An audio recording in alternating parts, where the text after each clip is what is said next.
Now, detectives from the DCI have launched investigations following the brutal killing of Kasipul Member of Parliament Charles Were, who was gunned down by unknown assailants on Wednesday night at around 7:30 p.m. at the city mortuary roundabout along Ngong Road.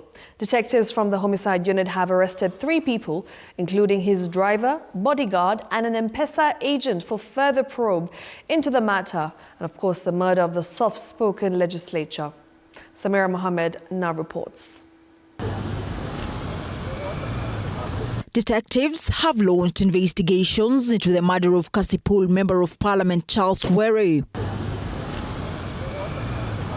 The soft-spoken Member of Parliament was gunned down by unknown assailants on Wednesday night at around 7:30 p.m. along Ngong Road. The slain Kasipul Member of Parliament is said to have left Parliament building at around 6 p.m. after a long day of activities before heading to a popular joint along GOtv Road, where he stayed for a few minutes. And after having a light meal at a joint along GOtv Road, alongside his driver and the bodyguard, the trio left, joined Valley Road and headed for Langata, not knowing there were people trailing them. On reaching at the city mortuary roundabout at around 7:30 p.m, the car slowed down and stopped because of the traffic lights. Then it was here that a gunman who was a payload passenger of a common-looking motorcycle got down, moved towards the front passenger side where Honorable Were was, and pulled the trigger.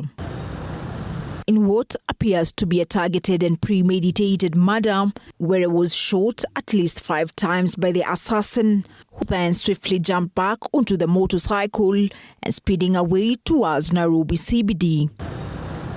Frozen in the drama for a moment, the MP's driver and bodyguard then quickly made a U-turn after the killers had escaped and raced to the nearby Nairobi hospital, where the late Were was pronounced dead. His body was later transferred to the Lee Funeral Home, where his body is being preserved.